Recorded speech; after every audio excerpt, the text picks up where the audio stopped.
Hello welcome to India next. ఎన్నికల ఫలితాలు ఈసారి అనూహ్యంగా సర్వేల అంచనాలను తలకిందులు చేస్తూ కొన్ని పార్టీల మెజారిటీ బాగా తగ్గిస్తే కాంగ్రెస్ లాంటి పార్టీలకు భారీ మెజారిటీ తెచ్చాయి. అంచనాలు తలకిందులయ్యాయి. ఎందువల్ల? ఎన్నెన్నో అనుమానాలు సహజంగానే పరాజితుల్ని వేధిస్తున్న నేపథ్యంలో ఎన్నికల కమిషన్ లొసుగులు లోపాలు బయటపడుతున్నాయి. అనుమానాలు బలపడుతున్నాయి. 2019 లోక్సభ ఎన్నికల్లో ఈవీఎంలలో పోలైన ఓట్ల సంఖ్యకు లెక్కించిన ఓట్లకు మధ్య చాలా వ్యత్యాసం ఉన్నట్టు ది క్వింట్ అనే మాధ్యమం ద్వారా మొదటిసారిగా పూనమ్ అగర్వాల్ అనే జర్నలిస్టు బహిర్గతం చేసింది. దానిపై 2019లో అసోసియేషన్ ఫర్ డెమోక్రాటిక్ రిఫార్మ్ ప్రజాస్వామ్య పునరుద్ధరణ సంఘం దాఖలు చేసిన ఒక పిటిషన్ 2024 వరకు సుప్రీంకోర్టులో విచారణకు రాలేదు. విచారణలో తర్వాత ఎన్నికల కమిషన్ అనేక పార్లమెంటరీ నియోజకవర్గాల ఓట్ల విషయంలో వ్యత్యాసాలు కనిపించాయన్న వాదనను తిరస్కరించింది. ఈ మేరకు పిటిషన్దారులు మీడియా ఈసీ యాప్లో ప్రచురించిన పోలైన సుమారు ఓట్ల సంఖ్యనే తీసుకున్నారని, అందుకే ఈ తేడా కనిపించిందని ఎన్నికల కమిషన్ వాదించింది. లెక్కించిన ఓట్లతో పోలైన ఓట్ల సంఖ్య సరిపోకపోవడానికి ఇదే కారణం అని పేర్కొంది. అయితే ఇలాంటి వైరుధ్యాలు 2024 ఎన్నికలలో అన్ని పార్లమెంటు నియోజకవర్గాల్లోనూ కనిపించాయి.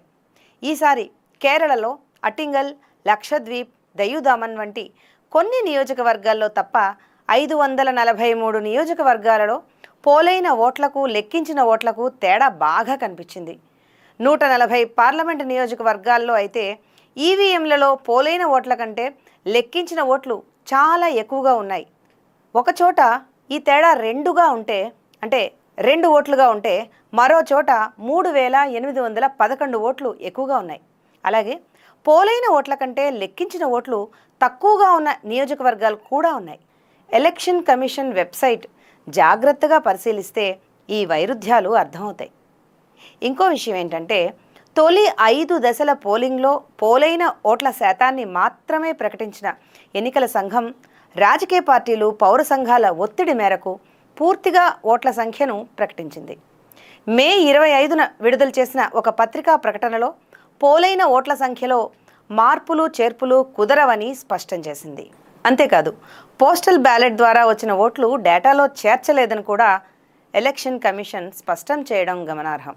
ఇది ఇలా ఉంటే, ఓట్ల విషయంలో ఈ వైరుధ్యాలను ఎత్తి చూపుతూ ఒకరు ట్విట్టర్లో పోస్ట్ పెడితే దానికి ఉత్తరప్రదేశ్ ఎన్నికల ప్రధానాధికారి సమాధానమిస్తూ ఈ తేడా రావడానికి కారణం కొన్ని చోట్ల ఎన్నికల కమిషన్ జారీ చేసిన ప్రోటోకాల్ ప్రకారం పోలైన ఓట్లను లెక్కించలేదనే వాస్తవాన్ని బయటపెట్టారు. అంతేకాదు, ఇలా ఓట్ల లెక్కింపు జరగని కేంద్రాలను 2 వర్గాలుగా విభజించారు. ఒక వర్గం ఏంటంటే, పోలింగ్కి ముందు జరిపే మాక్ పోలింగ్ సమయంలో మాక్ పోలింగ్ డేటాను కంట్రోల్ యూనిట్ నుంచి తొలగించడంలో ప్రిసైడింగ్ ఆఫీసర్ విఫలమైనప్పుడు నిజమైన పోలింగ్ ఓట్లను లెక్కించలేదు. అలాగే ప్రిసైడింగ్ అధికారి పొరపాటున ఓట్ల సంఖ్యను నమోదు చేసిన చోట కూడా పోలైన ఓట్లకు లెక్కించిన ఓట్లకు మధ్య తేడాలు రావడానికి ఇది కూడా ఒక కారణం అని ఆ ఎన్నికల అధికారి చెప్పారు. ఈ 2 కేటగిరీల్లో ఓట్ల లెక్కింపు ఆఖరిలో చేపట్టి మొత్తం పోలైన ఓట్ల సంఖ్య మొదటి 2 అభ్యర్థుల మధ్య తేడాకు సమానంగా లేదా ఎక్కువగా ఉన్నా అక్కడ ఓట్ల లెక్కింపు జరపలేదు. అందుకే ఈ తేడా అని ఆ అధికారి చెప్పారు. కానీ దీనిపై కానీ 150 నియోజకవర్గాలలో నమోదైన మిగులు ఓట్ల గురించి కానీ ఎన్నికల కమిషన్ ఇంతవరకు ఎలాంటి స్పష్టీకరణ ఇవ్వలేదు.